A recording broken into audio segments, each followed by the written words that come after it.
टक्क बोटहरू पनि देखाउनेछौँ र पानीको आँप पनि देखाउनेछौँ। र अहिले हामी चाहिँ रामपुर बजार ट्याक्क आइपुगेका छौँ। अब यहाँबाट हामी चाहिँ अगाडि बढ्नेछौँ।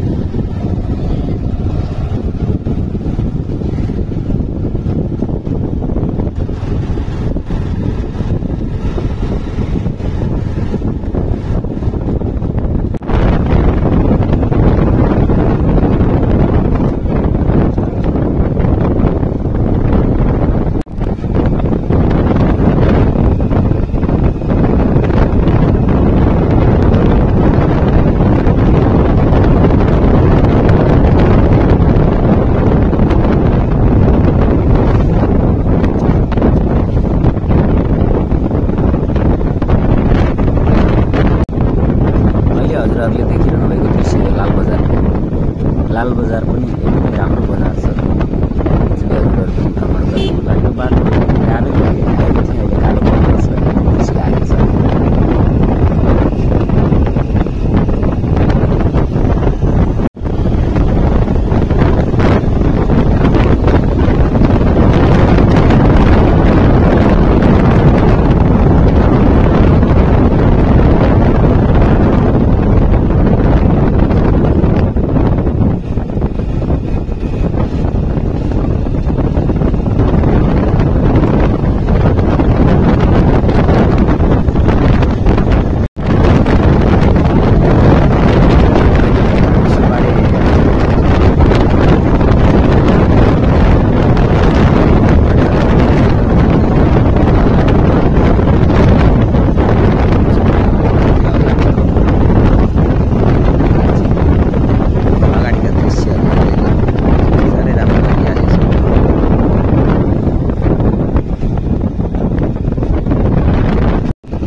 गाईघाट हुँदै काठमाडौँ जान्छ भने हामी चाहिँ सिधै अगाडि नगरतिर निस्किने बाटो गइरहेको छौँ।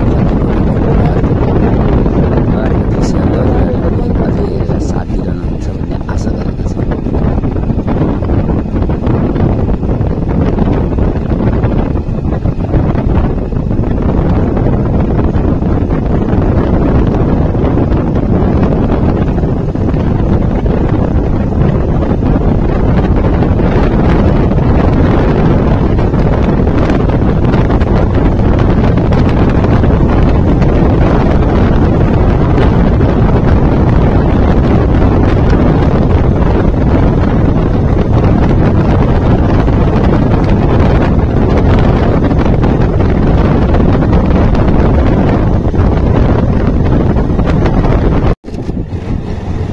र जुन यो दृश्यमा देखिरहनु भएको छ यसलाई चाहिँ शनिबारे भन्छ। शनिबारे बजार लाग्छ यहाँ, ठुलो बजार लाग्छ।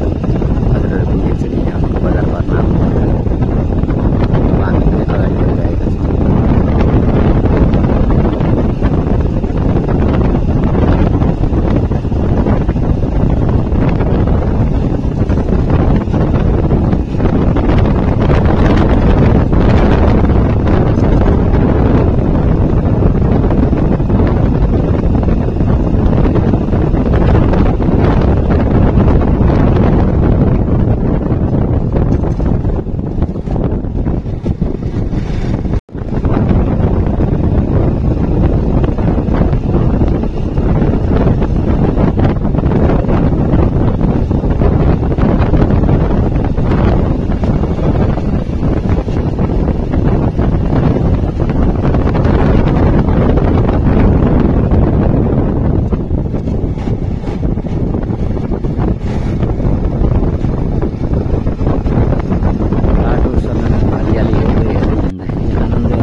भागलपुर हुँदै कपिश्वरीतिर जाने बायाँतर्फको बाटो हामी चाहिँ सिधै अगाडि बढिरहेको छौँ। रूपनगरसम्म जाने हाम्रो पुल छ।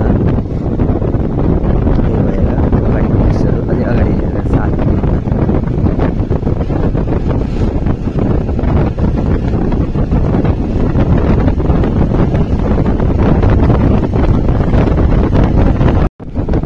अहिले दृश्यमा देखिरहेको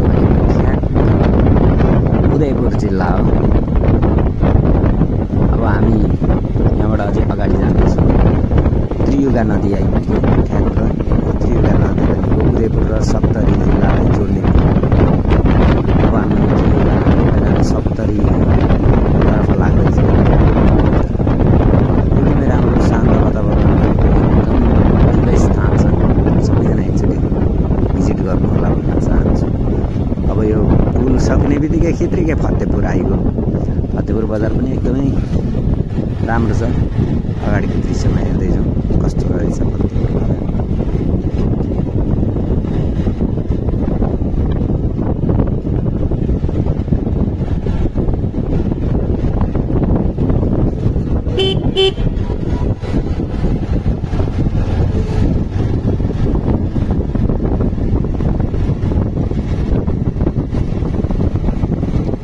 सप्तरी जिल्लाको फतेपुर एकदमै राम्रो छ।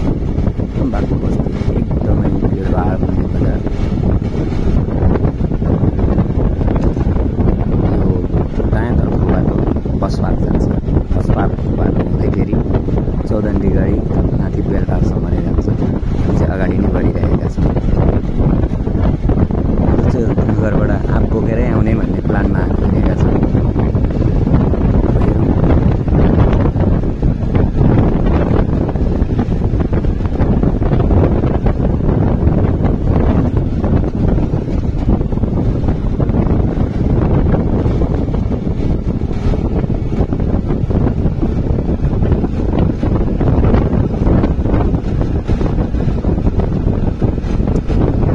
समयमा घाम लागिरहेको थियो। छिनमा पानी परेर चिसो पुल हुँदै हामी फेरि अगाडि बढिरहेका छौँ। हजुरहरूले भिडियो हेरेर साथ दिइरहनु भएको अझै अगाडिका दृश्यहरू पनि हेर्दैछौँ। आज हामी रूपनगर पुगेर ट्याक्कसँग भनेको ठ्याक्कै रूपनगर भन्दा कञ्चन रूपबाट चाहिँ भित्र सीतापुर पुगेर हामी आँप लिएर आउने भन्ने कुरो भएको छ। र हामी अगाडि बढी नै रहेका छौँ। बलार्दो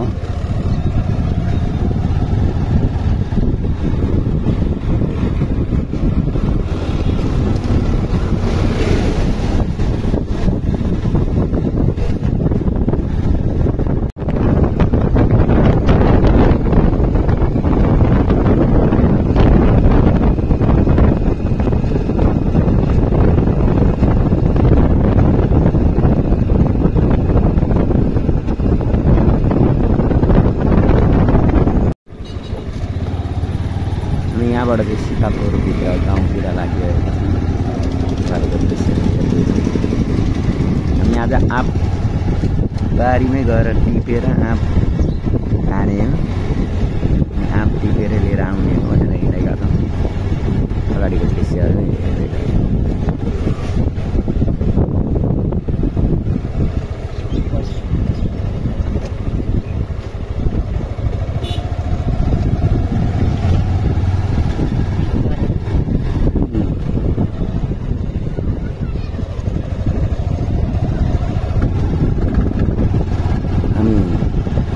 अगाडि बढी नै रहेका छौँ।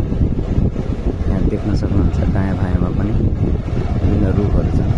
अघि अगाडि आँपको बोट छ, त्यो आँपको बोट चाहिँ कट्यो भन्दै हामी फाइनली किशोर गुरुको घर आइपुगिसकेका छौँ। अब किशोर गुरु घरमा हुनुहुन्छ कि हुनुहुन्न है, त्यो जिज्ञासाका साथ हामी अगाडि बढिरहेका छौँ। यहाँबाट अब त्यो बाटोबाट के गर्ने भनेर यसो भित्रै लानु पर्यो भनेर भित्रै गाडी लिएर जाने विचार गरियो।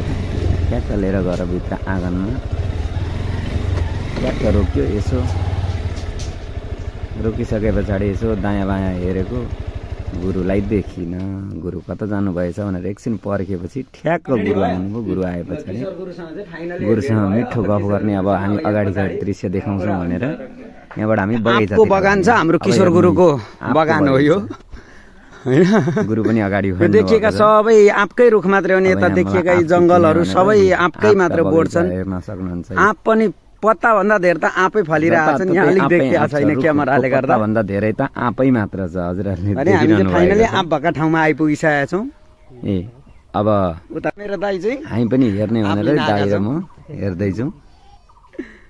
आँपको बोट देखिरहनु भएको छ, आँप पनि फलिरहेका छन्। एकदम राम्रो रमाइलो छ यो ठाउँ। सबैजनालाई आँप चाहियो भने यहीँ आएर लिनु होला। यहाँ अत्याधिक रूपमा आँप पाइन्छ।